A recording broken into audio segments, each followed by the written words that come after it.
Glória a Deus. Boa noite, queridos, graça e paz, amém? Podeis assentar. Abra sua Bíblia no livro de João, capítulo 16, versículo 33. João 16, versículo 33, um texto muito conhecido. As crianças, por favor. Deixa eu te falar uma coisa, antes de nós entrarmos na palavra. Um evangelho onde somos ou nos tornamos dependentes de pessoas é muito perigoso. Presta atenção. Um evangelho onde nos tornamos dependentes de pessoas é muito perigoso. Porém, um evangelho que nos faz independente de pessoas também é perigoso. Um evangelho que nos faz dependente de pessoas é muito perigoso. Por outro lado, o evangelho que nos torna independente também é muito perigoso. Nós somos chamados para sermos interdependentes. Por quê? Porque Deus colocou em você o que não colocou em mim, e colocou em mim o que não colocou em você. Colocou nessa pessoa que está ao seu lado o que não está em você, e colocou em você o que não está nessa pessoa. Às vezes nós caímos numa linha de religiosidade onde achamos que é espiritualidade. Cristo em vós, ou Cristo em nós, é a esperança da glória. Às vezes nós olhamos assim, nós ouvimos frases tipo assim: não olhe para o homem, olhe para Deus. Mas Deus só é visto através do homem. Amém? O homem é a expressão da glória de Deus. O homem é a extensão de Deus. O homem é a obra-prima, é a obra mais excelente que Deus criou. Não há nada tão precioso na criação de Deus quanto o homem. Amém? João 16, 33 diz assim: estas coisas, Jesus está falando, estas coisas vos tenho dito para que tenhas paz em mim. No mundo passais, tereis aflições, mas tende bom ânimo, eu venci. Digo-vos essas coisas, ou essas coisas vos tenho dito, para que tenhas paz em mim. No mundo passais por aflições, mas tende bom ânimo, eu venci o mundo. Quando nós olhamos para as aflições de Cristo, as aflições que nós passamos, diferente do que muitas pessoas pensam, não são as aflições de uma doença, não são as aflições da pobreza. Não é essa, ou não são essas as aflições. Quando nós distorcemos, quando nós não entendemos o que significa aflição, nós podemos pensar que doença é uma aflição. Não. As aflições que nós enfrentamos, ou enfrentaremos, ou estamos enfrentando, é a guerra que nós lidamos entre o nosso homem interior e o nosso homem exterior, para cumprirmos o propósito.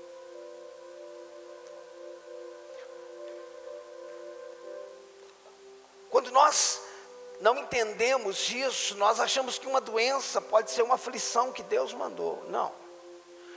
A aflição é a guerra interior que nós enfrentamos, porque ele está dizendo: olha, eu digo-vos essas coisas para que tenhas paz em mim. No mundo você vai passar por aflição. Você está no mundo, existem aflições que vão guerrear, que vão de alguma forma te empurrar para viver. Felipe, por favor, filho, abaixa um pouquinho o retorno para mim. As aflições que muitas vezes, abra comigo, vamos ler aqui algo. Mateus capítulo 26.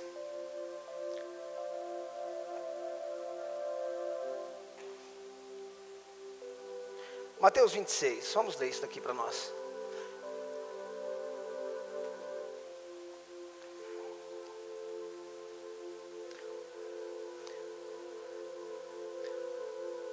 Mateus 26, acharam? Versículo 51. Mateus 26, 51. Diz assim: e eis que um dos que estavam com Jesus, estendendo a mão, sacou da espada e golpeando o servo do sumo sacerdote, cortou-lhe a orelha.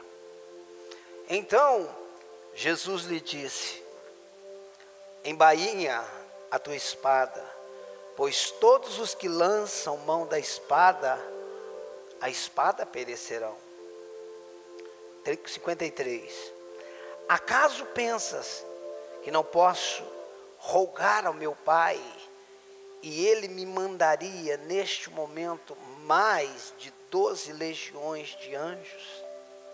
Preste atenção, mantenha a Bíblia aberta. Jesus está passando por um momento de muita aflição, ok? Pedro saca da espada e ele corta a orelha do sacerdote. E Jesus diz para ele: guarda a tua espada.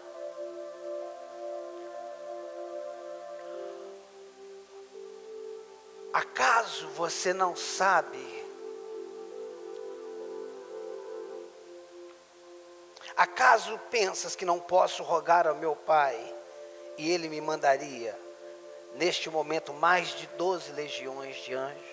Jesus está passando por um momento de aflição, passando por um momento difícil. Ele tem meios, ele tem poder para sair daquela situação. Ele tem condições de ser livre daquilo. Ele tem poder para sair daquela circunstância. Uma das coisas que nós precisamos entender é que a nossa alma não gosta de aflição. A nossa alma não gosta de conflito, ela não gosta de desconforto. A nossa alma, em qualquer circunstância que ela se sentir ferida, desprezada, ela vai querer criar um meio de fuga, de escape. Todas as vezes que nós estamos em meio às aflições, pressões, a alma, ela vai criar um meio, ou ela vai tentar criar um meio para que saiamos daquela situação. Porém, às vezes, nós estamos saindo de lugares e circunstâncias que Deus quer que estejamos. Eu comecei falando sobre João 16, para que nós não pensemos que é doença. Não, mas a nossa questão não é só doença. As aflições que muitas vezes nos sobrevêm para nos tirar do propósito, para que nós abandonemos o propósito, procurando um lugar de conforto. E muitas vezes, claro que diferente de Jesus, nós temos o poder de sairmos de um lugar e ser livre daquela circunstância. Muitas vezes nós temos o poder de sair de um casamento, nós temos o poder de sair de uma empresa. e sair daquela situação. Nós temos o poder de sair do ministério. Nós temos o poder de mudar de lugar. É o livre-arbítrio. Só que o poder de Jesus não era só dele tomar uma decisão dele, mas ele disse: acaso pensas que não posso rogar ao meu pai e ele me ver? Ele está dizendo: meu pai está lá, se eu pedir para ele, ele faz. Se eu pedir para o meu pai, ele me tira dessa, ele me livra dessa. A consciência do propósito nos coloca ou nos faz viver acima do bem-estar. A consciência do propósito coloca o bem-estar em segundo plano. Isso não é uma coisa tão fácil de entender, porque nós sempre estamos buscando o bem-estar, a maneira de viver bem. E viver bem ao nível da nossa alma. Escute, a vontade de Deus é boa, é agradável e é perfeita. Não é a sua vontade, não é a minha. Então, bom, agradável e perfeito não é o lugar onde a minha alma deseja estar. Bom, agradável e perfeito é estar aonde Deus quer que eu esteja. Não é a minha vontade que é boa, a minha alma pode achar que é boa. O sofá da minha casa pode ser um momento muito bom, muito agradável para mim. É um lugar gostoso, afinal de contas eu mereço. Mas bom, agradável e perfeito não é a minha vontade, é a vontade do Senhor. Escute, não tem como você agradar ao Senhor e agradar você. Não tem como você agradar você e agradar ao Senhor. Alguém vai ter que ser sacrificado. Se eu quero viver bem, eu estou falando de propósito. Eu não estou falando de pobreza, eu não estou falando de miséria, eu não estou falando de doença, eu estou falando das aflições que nos sobrevêm para nos tirar, porque não me importa o que você tenha, um bom salário, não importa, você vai passar por aflições.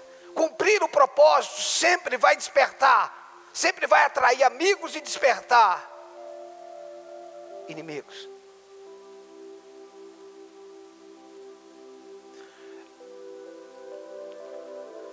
Muitas vezes, queridos, nós nos perdemos no propósito por causa do anseio pelo bem-estar. Presta atenção. Muitas vezes nós saímos da rota porque a nossa alma, ou porque nós decidimos seguir a nossa alma.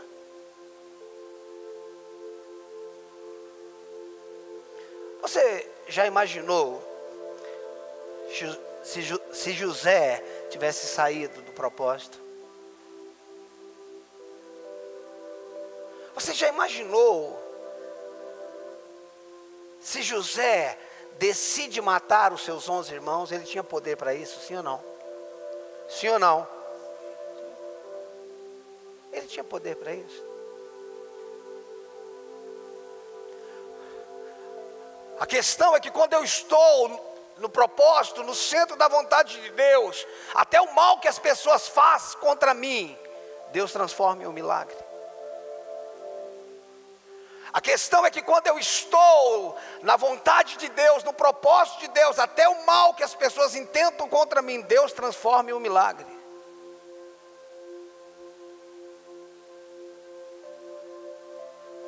Você entende isso? Nós vamos voltar para cá, mas abra Romanos 8.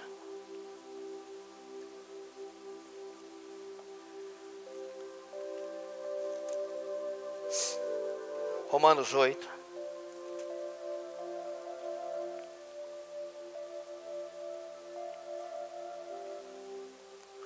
Oito, 28, texto muito conhecido, mas muitas vezes muito mal interpretado.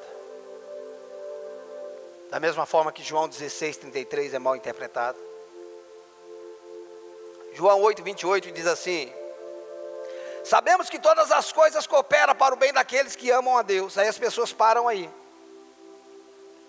Sabemos que todas as coisas cooperam para o bem daqueles que amam a Deus. Aí a gente acha que doença coopera, que pobreza coopera. Não, não, tem o resto do versículo aí. Para quem que coopera?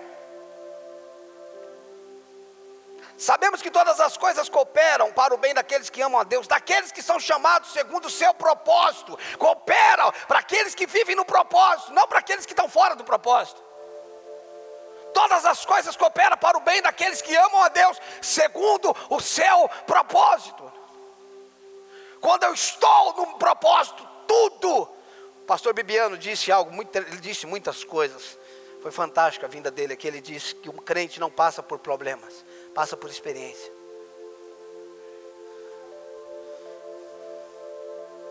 Não passa por problemas, passa por experiência. Escute, queridos. Existe dezenas de homens da Bíblia, para não dizer centenas, de homens que conheceram o Senhor numa dimensão que nenhum de nós aceitaríamos. Deixa eu tentar melhorar isso. Existem homens que só conheceram Deus numa dimensão que nós jamais aceitaríamos essa dimensão para conhecer Deus. Acho que assim ficou melhor. Sadraque, Misaque e Abidnego, quando tocaram a trombeta, irmãos, ele só precisava se dobrar. Eles não se dobraram. Aqueles eram homens de propósito. E o que aconteceu com eles? Foram lançados na fornalha aquecida 7 vezes mais, ok? E quem que ele encontrou lá dentro? 4 homens. Ele jamais conheceria, jamais viveria aquela dimensão, se eles não tivessem permanecido sem se prostrar. Existem coisas na nossa vida que nós não vamos conhecer, porque nós nos prostramos. O áudio que eu soltei hoje fala sobre pesquisas que têm encontrado tipos de peixes que nunca foram encontrados. Você já viu alguma coisa sobre isso? Peixes que têm sido encontrados em determinada profundeza que nunca foram vistos antes. Eu te pergunto, esses peixes apareceram lá agora? Não, eles sempre estiveram lá. Só que os homens só criaram aqui equipamentos para chegar naquela dimensão agora. Eu te pergunto, do jeito que eles encontraram esses peixes, esses, como é que chama? Seres aquáticos? Vidas aquáticas? Não sei como é que chama isso, gente. Seres aquáticos, aí seria mais ou menos isso. Será que em águas mais profundas não tem outro tipo de espécie? Mas os homens já descobriram. Não. Você já encontrou alguns peixinhos bonitinhos na beira da praia? Você já viu alguns peixes na beira de um rio? Já ou não? Aquilo ali todo mundo viu. É bonito, mas todo mundo viu. Agora existem tipos que só viram quem tem equipamento correto. Ou seja, tem gente que está vendo o que todo mundo está vendo, irmãos. Tem gente que vai ver o que todo mundo vai ver. Mas existem pessoas que estão tentando encontrar uma dimensão onde poucos viram. É fato que não existe nada novo debaixo dos céus. Mas existe coisa debaixo dos céus que nós ainda não vimos. Mas Smith viu, Wesley viu, John Alexander viu, Catherine Kuma viu, Maria Ether viu, Aimee St. McPherson viu, Jonathan Edwards viu. Por quê? Porque eles não se deram por satisfeitos com os peixinhos na beira da praia. Eles disseram, eu vou mergulhar e vou em águas onde poucos foram. Existem águas mais profundas. Existem lugares mais profundos. Um homem de experiência, uma mulher de experiência não fica à mercê de pessoas de argumentos. Um homem, uma mulher de experiência não fica à mercê de homens e mulheres de argumento. Tem gente que é bom na discussão, mas não tem realidade espiritual. Tem gente que tudo que quer é o que todo mundo está vendo. Não, irmãos, eu quero mergulhar neste lugar onde poucos mergulharam. Eu quero mergulhar neste lugar. Eu vi um pregador dizendo certa feita, se você quer brincar de castelinho, de areia, na beira da praia, Deus brinca com você.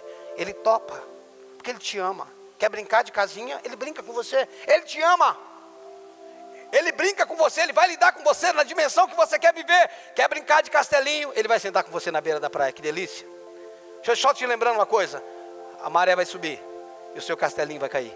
Se você quiser fazer de novo, Deus faz de novo com você. Ele te ama.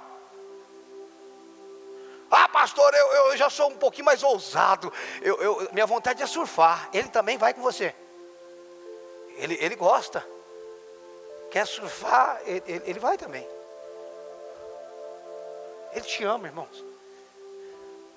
Ah, mas se você quiser ir para águas mais profundas, aí ele vai com você. Ou seja, ele vai comigo para onde eu quero ir. Se você quer ir para águas mais profundas, se você está feliz, está satisfeito aonde você está, ok?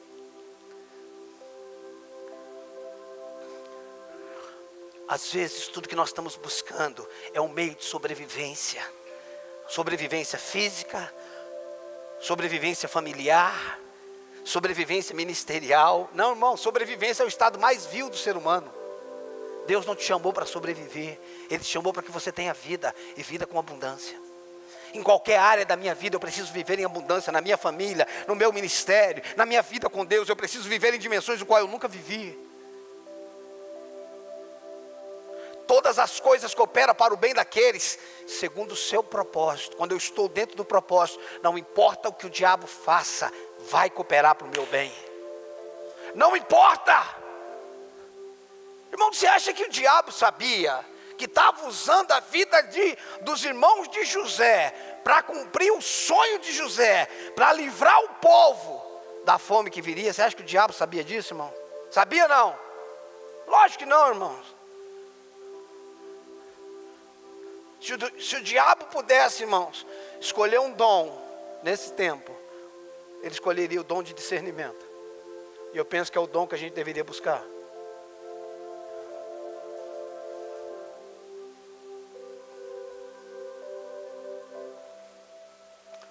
Volte para Mateus 26. Deus é maravilhoso. É impressionante o quanto Deus está na frente do diabo. É impressionante quanto o diabo não pega ele de surpresa. A questão é, eu estou no propósito?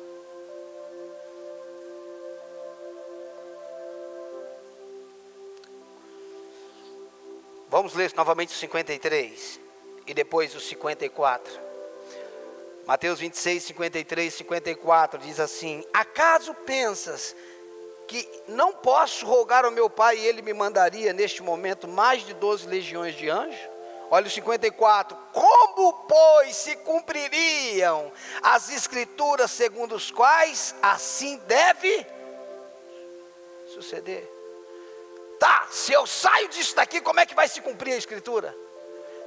Se eu procuro um lugar para me dar bem, como é que essas escrituras vão se cumprir? Escute, a minha questão não é o bem-estar, a minha questão é se eu estou na rota do propósito. Irmãos, durante muitos anos da minha vida eu demorei para entender algumas coisas, e tem coisas que eu não entendi ainda. Mas, por exemplo, eu não entendia como é que um missionário que vive em países, cortina de ferro, pode ser decapitado. Eu não entendia isso. Eu não entendia. Se Deus é todo poderoso, por que é que não mata aqueles infelizes tudo quando eles apontassem a metralhadora? Ele tinha poder para isso, não?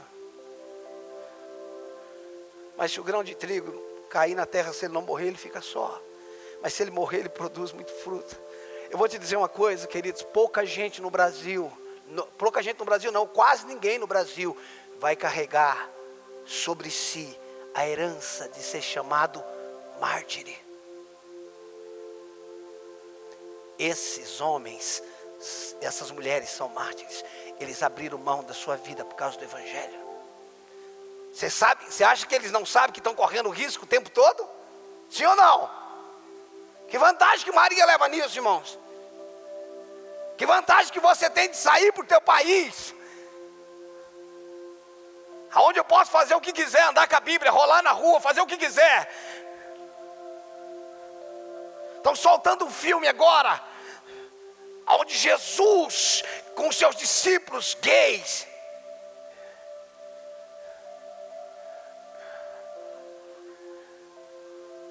você acha que uma pessoa que quer o bem-estar vai para um país igual a Coreia do Norte? Vai? Qual que é o país lá, Edileuza? Do pessoal lá, qual que é?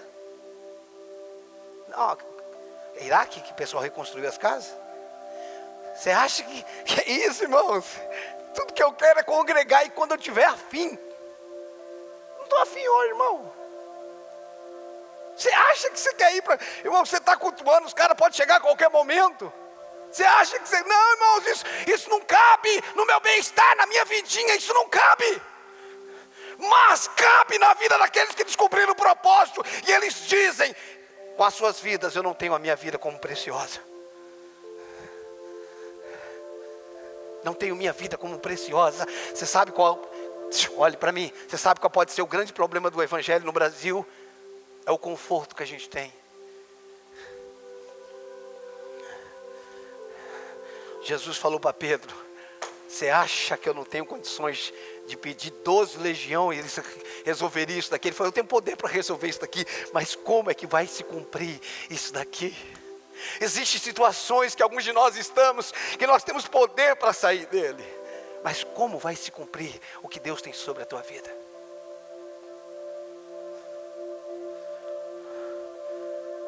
Não busque bem-estar. Eu não estou falando sobre sadomasoquismo. Eu não estou falando sobre a teologia do sofrimento. Eu estou falando sobre propósito. Eu estou falando sobre a certeza de estar na rota e de passar o que tiver que passar. Quando eu pego um carro e vou fazer uma viagem com a família de 1000 quilômetros, eu posso definir que rota que eu vou pegar, sim ou não?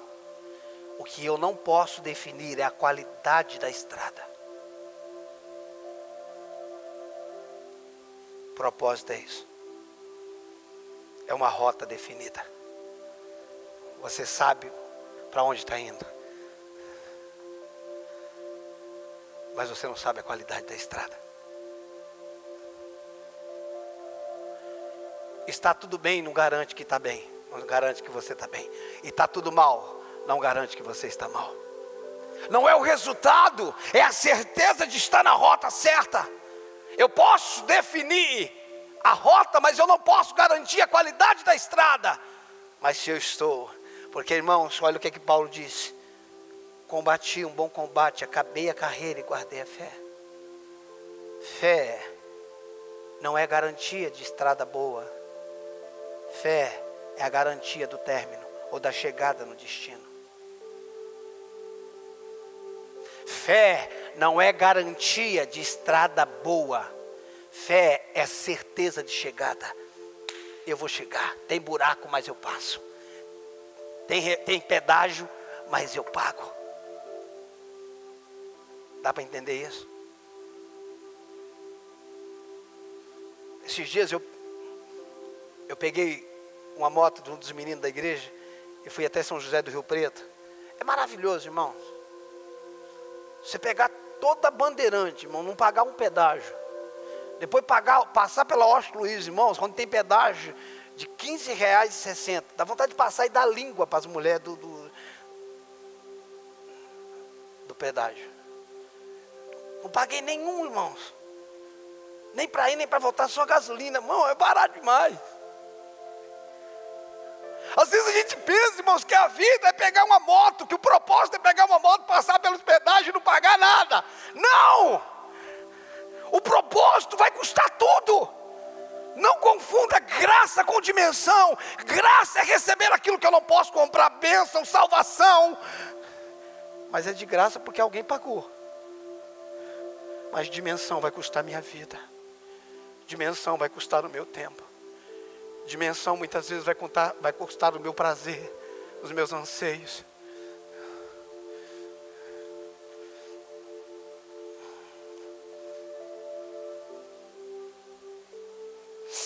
Ano passado, eu soltei um áudio. E depois um amigo meu de Brasília, talvez ele vai até ouvir essa mensagem. Um amigo meu de Brasília falou: amém, pastor, eu gostei. Essa mensagem só confirmou que o homem não tem livre-arbítrio. Eu falei: não falei isso na mensagem, não. O homem tem livre-arbítrio, sim. Quando eu digo que o homem não tem livre-arbítrio, eu estou chamando Deus de manipulador. Se até os demônios, se até os anjos têm poder de escolha, porque o diabo teve poder de escolha e aquela terça parte também escolheu. Sim ou não? Aí eu falei com ele e tal, ele falou: não, o senhor vai estar em Goiânia em janeiro, a gente conversa. Aí eu sei que ele tem uma casa no interior, e todo final de ano ele vai passar lá. Eu sabia que ele tinha ido passar o final de ano lá na casa dele. Aí quando eu cheguei lá no congresso, na igreja do pastor Roberto, ele estava lá, eu falei: e aí, vamos voltar àquela conversa? Ele falou: nossa, eu sabia que você ia entrar naquilo. Eu falei para ele: você foi passar final de ano lá na sua casa que você tem lá em tal lugar, né? Ele falou: fui. Foi benção? Eu falei, foi benção? Ele falou: foi. Eu falei para ele: você orou para ir? Você perguntou se era da vontade de Deus de você ir ou não? Ele olhou para mim e falou: falei: como é que você me diz que você não tem livre-arbítrio? Quem garante que Deus queria que você fosse? Você pode fazer o que você quiser, irmãos. Eu posso pegar a rodovia chamada propósito, ou eu posso pegar um atalho. Eu posso pegar uma rodovia com um carro e pagar todos os pedágios, ou eu posso pegar uma moto e passar pelos pedágios e não pagar nenhum. Não dá para cumprir o propósito de moto, irmãos. Tem lugar, estou só falando que não é todo lugar que moto não paga pedágio, não. Tem lugar que paga, tá? Não dá para cumprir o propósito de moto. O que eu quero te dizer, queridos, é que tem coisas que a gente tem poder de escolha, poder de decisão, poder para sair daquela situação, daquela circunstância.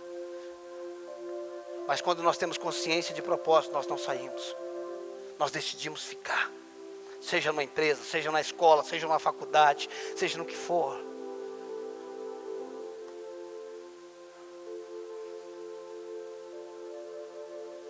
Se você estudar a vida do Dr. Miles Monroe, que faleceu, quando aquele homem era mais novo, aquele homem trabalhava de dia, estudava de noite, chegava em casa e ainda estudava, dormia. Lembra quantas horas ele dormia, Marcelo? Não lembro, mas era pouca coisa. Pouca coisa. Trabalhava de dia. Alguém pagou a faculdade dele, não foi? Falou: se você tirar uma nota vermelha. Fez 3 faculdades, mas alguém que pagou disse que se ele...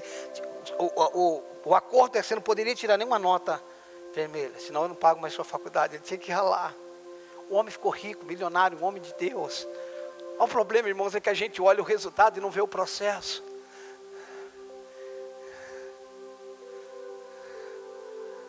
Vê o resultado, mas não vê o processo. Jesus falou: acaso você pensa que eu não tenho poder de rogar o meu Pai? Mas se eu fizer isso, como é que vai se cumprir?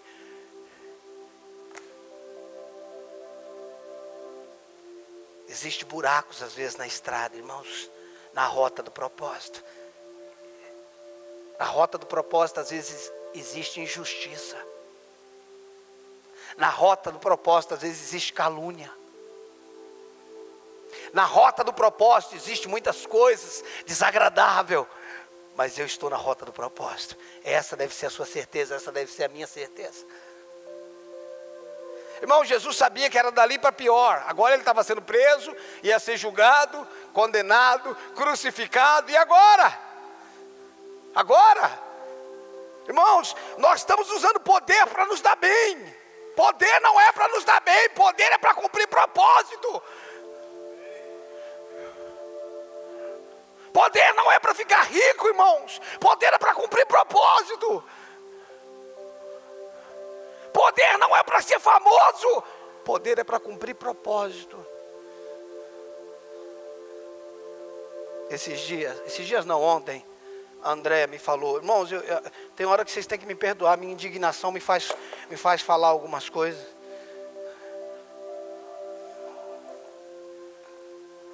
André me falou de um apóstolo lá na televisão, que tira o sapato, sandália, sei que troço que é aquilo, fica descalço.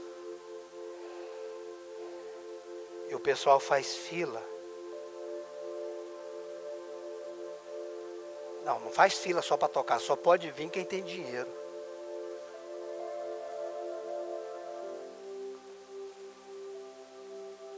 Mas quando eu penso que eu já vi tudo, uma vontade que eu tenho é dizer, gente, eu estou indo aí, o último que sair apaga a luz. Tira o sapato. Teve uma senhora de idade que chegou e agarrou no pé dela. E ficou um tempo a mais. Ela mandou tirar a mulher. Você não está vendo a fila que está grande? Eu fico pensando, irmãos. Aquela mulher pode ganhar um salário mínimo, cara. O que você pensa que você é, cara? Nós temos 2 pontos aqui, irmãos. Nós temos o ponto da pessoa apóstola acreditar que aquilo é verdade e ela está debaixo de um engano. Tem esse ponto. Eu creio nisso, estou fazendo porque eu creio. Menos mal. Ou perder o temor e fazer aquilo por mau caratismo. Eu prefiro acreditar que está debaixo do engano.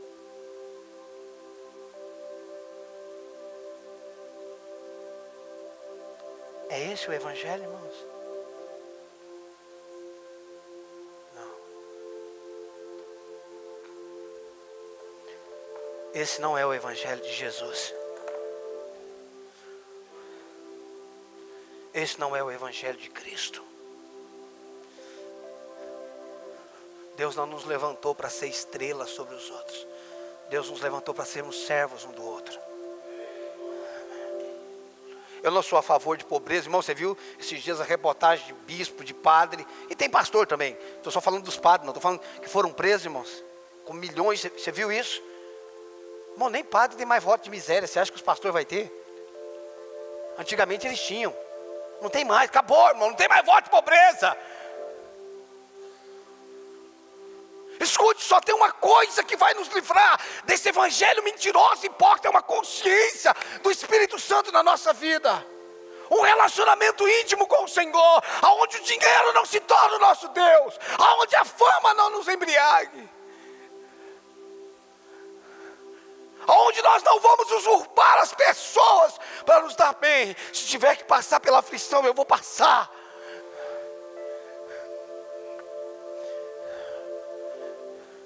Ah, irmãos, que saudade de ouvir alguns testemunhos que eu já não ouço há muito tempo.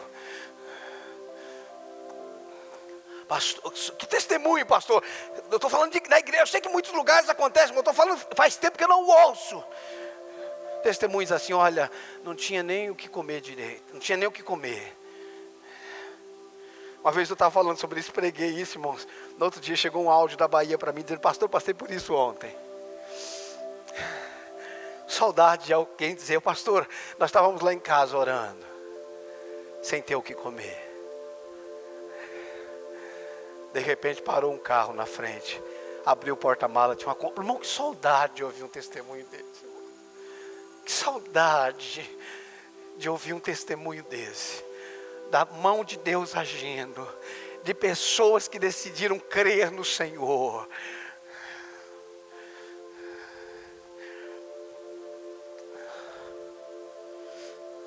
Ah, cara, o evangelho é tão nobre.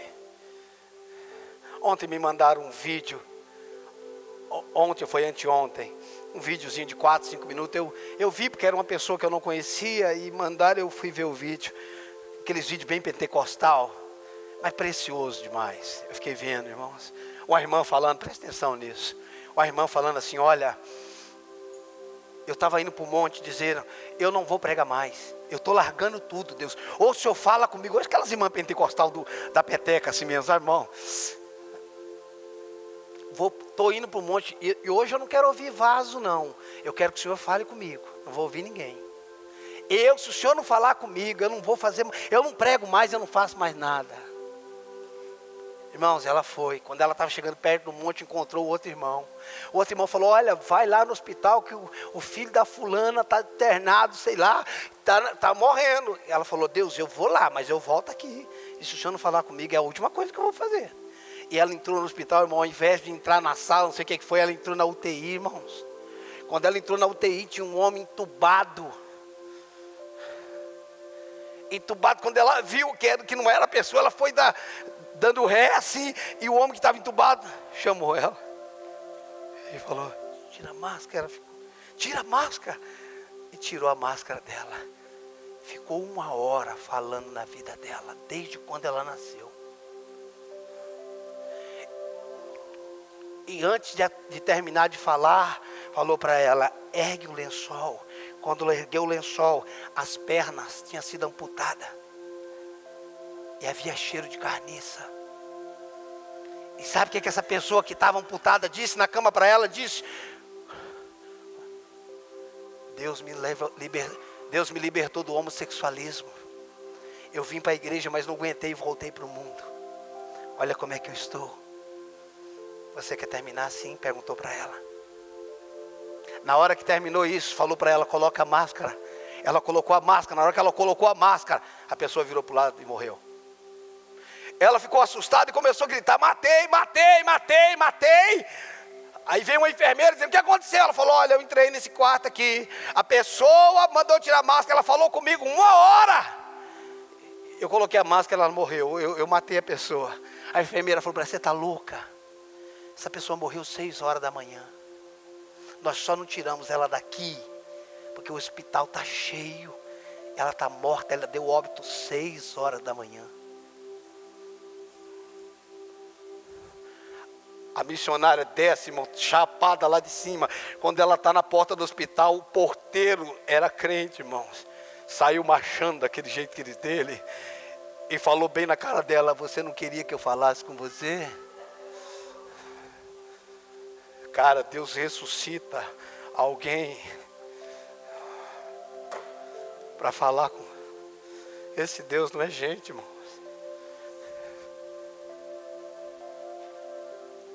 Olhe para mim. Só tem uma coisa que um dia você vai ver que valeu a pena. É o propósito do Senhor que você cumpriu. Só vai ter um dia, se Ele não voltar antes, e Ele nos der a oportunidade de envelhecer, irmãos, e a gente tiver tempo para pensar, tipo assim, sentar numa mesa, numa cadeira e pensar na vida. Escute o que eu estou te falando hoje. Talvez você vá lembrar disso daqui 30 anos. Você vai lembrar e vai dizer: eu perdi a minha vida, eu perdi o meu tempo, eu pensei nas minhas coisas, eu pensei nas coisas que me davam prazer, eu não fui tão comprometido, eu amei mais as coisas do presente século. Não estou falando de salvação não, irmãos. Estou falando de salvação não. Para mim salvação é um milagre extraordinário, mas ela é a porta de entrada, não é o fim. Deus nos salvou para que salvássemos a outros. Ele nos libertou para que libertássemos aos outros. Ele nos deu o ministério da reconciliação, disse o apóstolo Paulo. Se Ele te salvou e você está vivo, Deus tem um propósito na tua vida.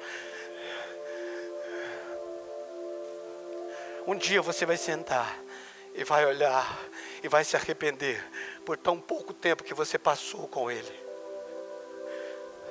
Você vai se arrepender por tão pouco tempo que você meditou na palavra. Você vai se arrepender por não ter passado mais tempo com o Espírito Santo. E você vai ver que muitas coisas que você correu atrás, foi correr atrás do vento, não valeu a pena. Tantas coisinhas, tanto futrico e trico que você entrou que não valeu a pena. Só Ele vale a pena. Só Ele vale a pena. Ele vale a pena do nosso sofrimento.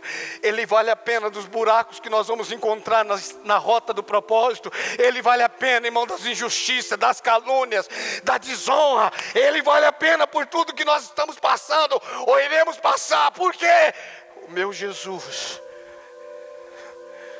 Ele passou, Ele pegou uma via que eu não posso desejar uma via melhor do que a dele. Eu não vou pagar o que Ele pagou, irmãos, porque Ele pagou em meu lugar. Mas isso não anula a cruz que ele carregou. Eu não posso carregá-la, mas eu posso carregar a cruz que ele deixou para mim. Eu não estou falando, deixa eu ratificar, eu não estou falando de doença, eu não estou falando de pobreza, eu não estou falando nada disso. Eu estou falando das aflições de um homem e de uma mulher que decide, de um jovem que decide cumprir um propósito. Hoje vão olhar para você e dizer: você é um trouxa, você é um otário, você não quer curtir a vida, porque curtir a vida é prostituição, é sexo. Mas lá na frente vocês vão olhar e vão dizer: valeu, valeu. Um dia vocês vão estar diante de multidões, eu não estou falando de sucesso, e vocês vão dizer: valeu a pena.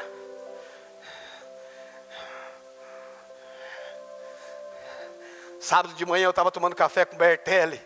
Eu nunca tinha estado com o Bertelli pessoalmente, nunca, só nos falamos por telefone. Sentamos na mesa para tomar café. Ele olhou para mim e falou: conheço teu coração, conheço a tua vida. Ele ficou 1 hora falando da minha vida, das coisas boas e das coisas ruins.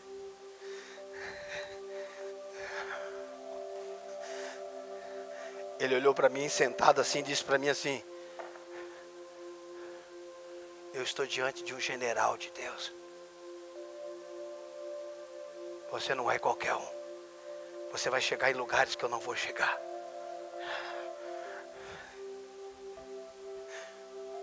Eu não estou buscando isso, irmão. Tudo que eu estou buscando é cumprir minha carreira, é cumprir o meu propósito. Se eu abrisse meu coração e contasse minhas vontades, você falaria assim: se eu tenho vontade disso. Se eu abrisse minha alma e falasse das minhas vontades, você assustaria. Estou te falando isso porque acho que você tem alma também. Penso eu. E o que é que o senhor faz? Levo para a cruz, irmãos. Choro um pouquinho. Fico remoendo a vontade por meia hora, 1 hora, e ela passa. Nós vamos seguir a carreira. Tem buraco na estrada. Vamos embora. Escute, não permita que as experiências negativas se tornem a sua doutrina. Doutrina é o que Deus diz.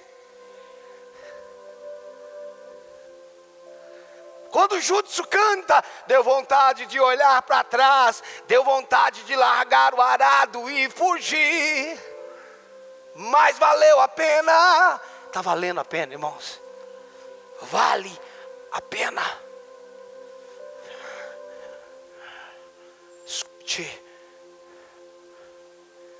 Hoje eu estava no mercado, vi a moça do caixa falando com a outra assim: estou cansada dessa vida.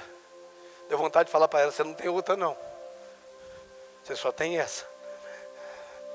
Você só tem essa vida, você não tem outra. Você só tem essa, viva da melhor maneira. Seja intenso, cara. Seja intenso. Ame a palavra de Deus, ame o Senhor. Que o Senhor gere em nós uma fome. Chega de viver uma vida religiosa. Chega de uma vida tranqueira dizendo que é crente. Irmão, chega. É tempo de nós mergulharmos na presença do Senhor e dizer: Senhor, eu estou aqui. O que é que o Senhor quer de mim? O que o Senhor quer fazer em mim e através de mim? Usa, irmãos. Nós precisamos orar e dizer: Senhor, usa a minha vida para servir a minha geração, como Davi foi usado. Na rota do propósito tem provisão. Na rota do propósito tem felicidade.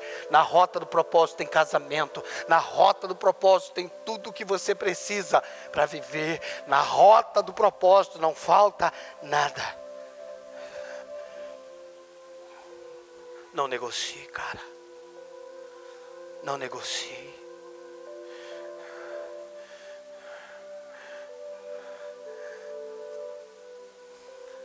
Dinheiro vem, dinheiro vai. Aquilo que era teu sonho ontem, você adquiriu, não é mais sonho. Meta cumprida deixa de ser meta, irmãos. Meta cumprida deixa de ser meta. Sonho alcançado deixa de ser sonho.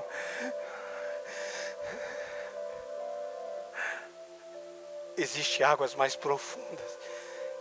Existem espécies de vida que nós ainda não encontramos, porque estão em águas mais profundas. Decida não ser um homem do povo, uma mulher do povo. Seja um homem de Deus, uma mulher de Deus. Nada contra o povo, mas decida agradar a Deus, não ao povo. Você está entendendo isso? Não pare por causa de ninguém. Não tome decisões por causa de ninguém. Siga o que Deus tem para a tua vida. Siga o que Deus tem para a tua vida. Decida buscar o Senhor numa dimensão. Irmãos, os nossos... Eu vejo pregadores falando sobre nós temos as nossas limitações. Irmãos, assim, eu entendo por uma linha, mas eu não entendo por outra. Eu entendo que humanamente eu tenho limitações, cansaço físico, Jesus se cansou, não é? Teve fome, por essa linha eu entendo. Mas quando se fala de limitações, de poder fazer coisas ou não, eu não concordo. Eu concordo que nós temos limitações de cansaço, precisamos descansar, precisamos comer. Mas eu não acredito, irmãos, em limitações, redundantemente falando, limitações que limitam você por causa de dinheiro. Não, irmãos, Pedro andou sobre as águas. Teve gente que viveram coisas que estavam fora do limite, irmãos.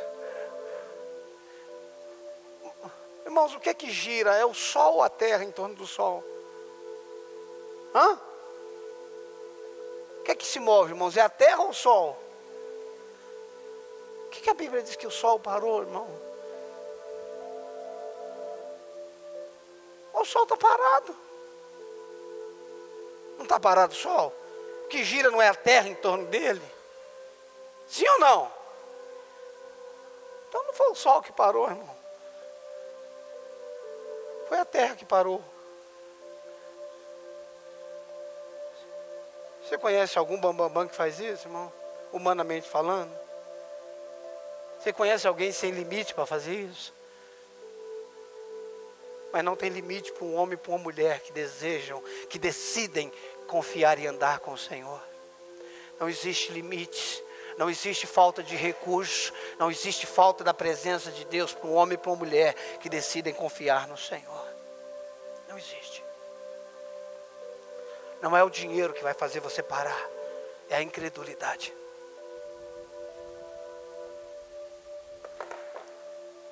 Você sabe por que o missionário morre no campo? Porque ele já morreu antes. E quem morreu antes não tem medo de morrer depois. Eles já não têm mais a sua vida por preciosa. Você sabe o que o Gregório McNutt dizia? Cara, eu já não estou nessa terra há muito tempo, cara. É assim que ele dizia. O cara escreveu uma canção. Ele escreveu uma canção. O tecladista dele insistiu com ele, ele colocou a canção no Facebook. Do jeito que ele escreveu a canção, foi o jeito que encontraram ele morto.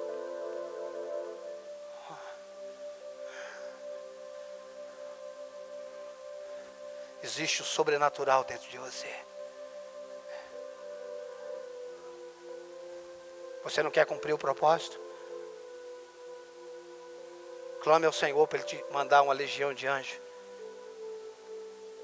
Mas na estrada tem buraco.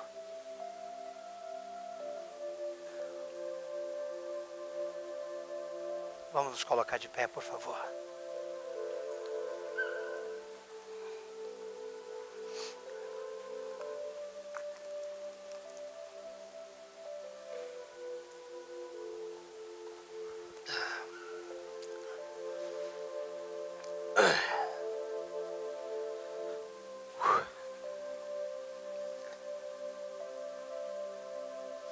Eu te amo, Jesus.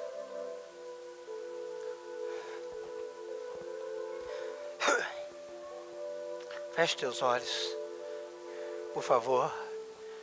Feche teus olhos. Feche teus olhos. Feche teus olhos.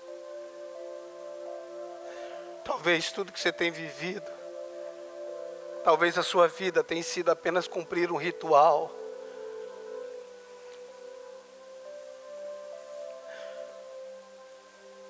Talvez a sua vida tenha sido o básico do básico. Você está procurando um jeito de sobreviver. Deus não te chamou para isso. Para que Ele adquirisse a sua vida, Ele entregou toda a vida dele por você. E Ele espera que você entregue toda a sua vida por Ele. –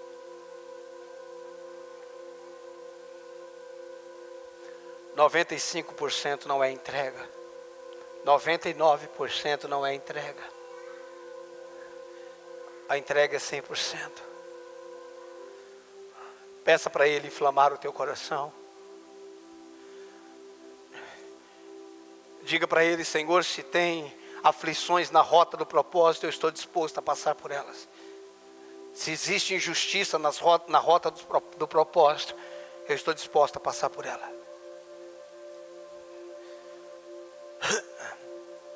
Se existe ingratidão na rota do propósito, eu estou disposto a passar por ela. Eu sei, Senhor, que às vezes a via é dolorosa, mas a via dolorosa nos leva para o propósito.